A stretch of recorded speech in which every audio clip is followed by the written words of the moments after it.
Welcome to the Friends with Money podcast, brought to you by Money Magazine, creating financial freedom for Australians since 1999. Welcome to the Friends with Money podcast. I'm the managing editor of Money, Vanessa Walker, and I'm here with journalist Nicola Field. Nicola wrote our August issue cover story about how AI will affect jobs. It's a deep dive into what roles are likely to thrive and what jobs are likely to go in the foreseeable future.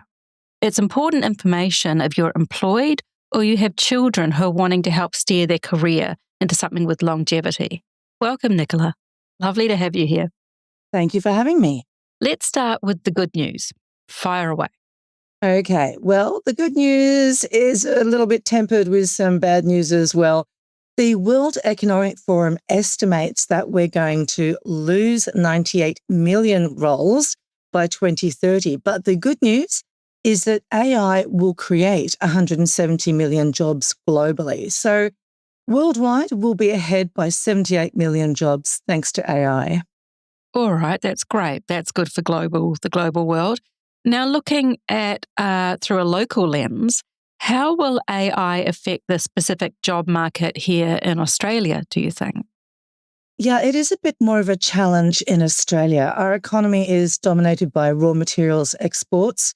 We don't have a big manufacturing sector and we don't have many consumption-driven services. So AI is less likely to have a brilliant effect on the employment market. And in fact, the Social Policy Group estimates that 1/3 of the workforce could experience unemployment by 2030, just 5 years away, if AI maintains its current pace. Wow. So if we go into AI in the workplace, in what ways will AI take over human functions in the workplace? What is it more efficient at than people? You know, when AI is mentioned, I always think of that kind of Terminator, robots gone rogue image. But in fact, AI is already happening in the workforce, and it's very, very good at taking over repetitive, lower order skills. So, for example, clerical roles or data entry roles where you're doing a very repetitive role that doesn't really require significant human problem solving or creativity input. Those are the sort of roles that are absolutely ripe for AI to be used on. Right. What are the characteristics of jobs that are likely to remain in human hands? Well, human roles that work better than AI are those that involve critical thinking, strategic decision making, jobs that have interpersonal skills. Those are all very much human characteristics that it is very, very difficult at this stage for AI to replace. All right. So our critical thinking facilities, managing people, managing processes, etc., and That's right. strategy. Right. Yeah. What are the benefits to employers of using AI to perform these tasks rather than humans? Well, we're hearing a lot in the media at the moment about productivity and how Australia's productivity hasn't really improved significantly over quite a long period of time. And that is where AI can make a big difference. I spoke to an AI consultant who ran workshops for small businesses in Queensland. And the overall finding there was that by embracing AI, businesses could free up 8 hours per week of each employee's time. Now, that meant scrapping or delegating some of the more repetitive menial tasks to AI so that employees had an additional 8 hours to spend on jobs where they could really add some personal input. Those, as you say, those creative roles, things that are higher order skills where they can really make a difference to productivity.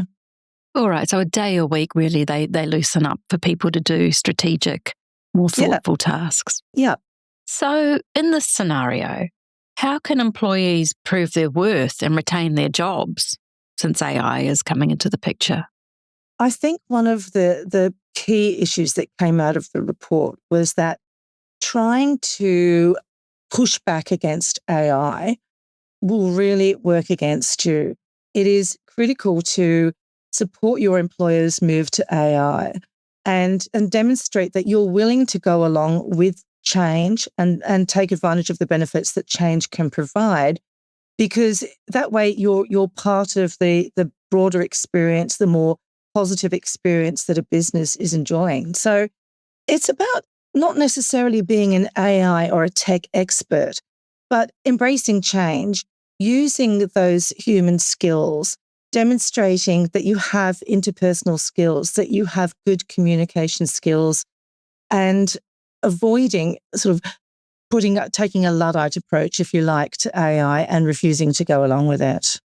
I guess you could also do some research and show your employer AI efficiencies in a proactive way that can make your job easier. So like we said before, you can start thinking about big strategic moves. I think that's absolutely right. I think with or without AI, those sorts of activities certainly put yourself in a good light with any employer. Now, let's return to the meat of the story you wrote. According to the World Economic Forum's Futures of Jobs report for 2025, what are in fact the fastest growing jobs over the next 5 years? Well, you'll be surprised to learn that almost all of the top fastest growing jobs to 2030 involve technology. The big one is big data specialists. That's followed by fintech engineers and AI specialists. Pretty much anything that involves the latest technology will become a very big employment opportunity. Though, interestingly, delivery drivers actually rated very highly among the top fastest growing jobs over the next 5 years. So, you don't have to be a tech specialist to really benefit from the change that's going on, but it certainly does help. Interesting. Why do you think delivery drivers appear in there? Is it we're all too lazy to cook now? My first thought when I read that was that maybe those automated vehicles aren't going quite so well.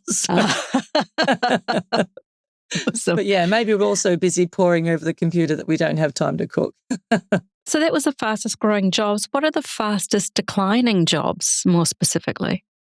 Unfortunately for those involved in clerical roles, most of the jobs that are most vulnerable to decline over the next 5 years are clerical roles. So things like postal clerks, bank tellers, ticket clerks, and even stock keeping clerks. But it is worth pointing out that not every role is going to be affected positively, potentially negatively by AI is a kind of low skill role. Legal secretaries, legal officials, graphic designers, and accountants and auditors all face a possibility of having their jobs in decline as a result of AI. Wow. All right. Good to know.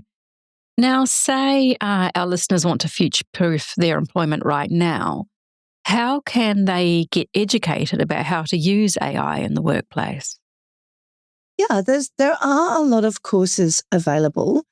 There are whole degrees, in fact, available that focus on AI as a major. However, a number of the experts I spoke to did say that the fast pace of AI means that a degree you're starting today, the information may be outdated by the time you graduate in 3 or 4 years' time.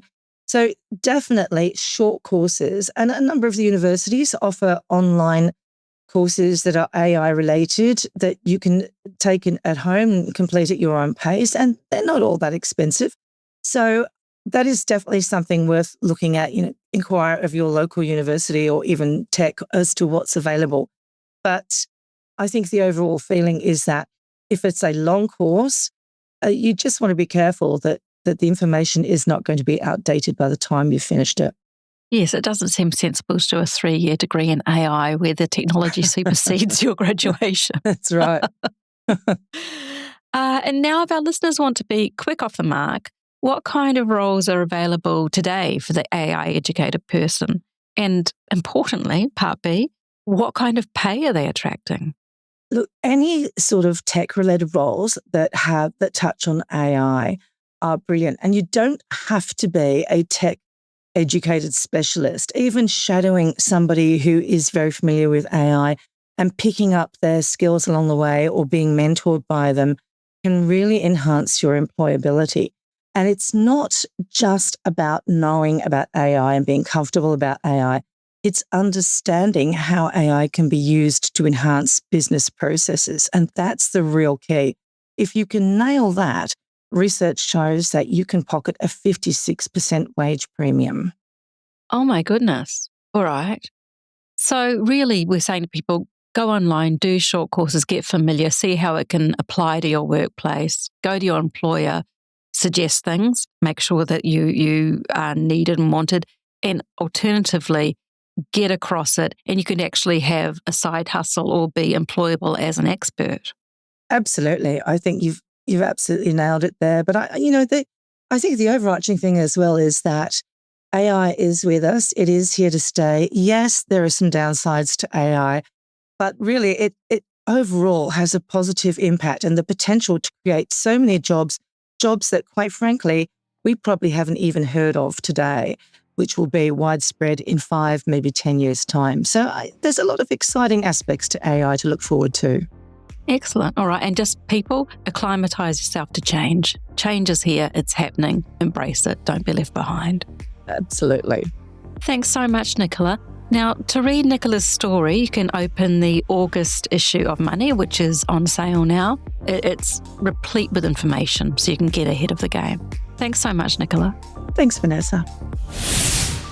Thanks for listening to the Friends with Money podcast. For credible, independent and easy to understand financial commentary, visit moneymag.com.au. Please remember that the views and opinions expressed in this podcast are general in nature, and further independent advice and research based on your personal circumstances should be sought before making an investment decision.